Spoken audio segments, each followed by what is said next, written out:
افسوس کی بات یہ ہے کہ یہاں کے مسلمان ان کی ان حالت کو دیکھ کر بہت زیادہ خوش ہے۔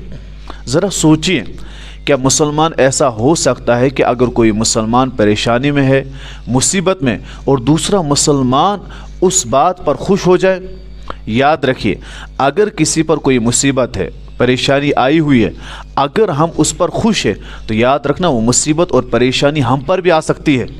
کیا وجہ ہے کہ ہم کہتے ہیں کہ ان کے ساتھ اچھا ہوا، وہ ایسے ہی تھے، ان کے اعمال ایسے تھے، ان کے طور و طریقے ایسے تھے؟ ذرا سوچئے، ہم اگر اپنے اعمال، اپنے طور و طریقے دیکھیں گے، ہم تو ان سے بھی آگے ہیں۔ کیا کون سی برائی ہے جو ہم نہیں کرتے ہیں؟ کیا ہم نے گناہ کرنے چھوڑ دیے؟ کیا ہم 24 گھنٹے صرف مصلی پہ ہوتے ہیں؟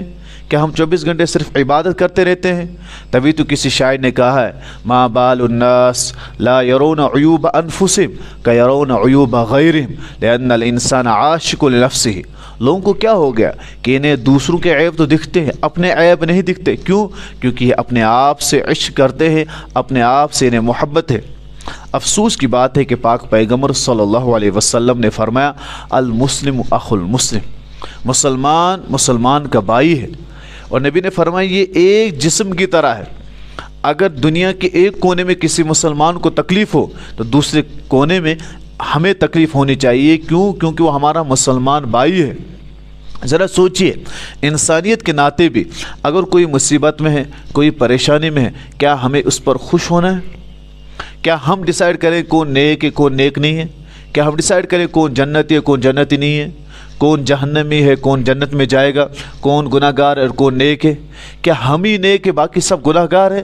لیکن ہم اپنے لیے یہ کہتے ہیں کہ آزمائش ہے، اور اگر کسی اور پر عذاب آئے تو کہتے ہیں ہاں اچھا ہوا۔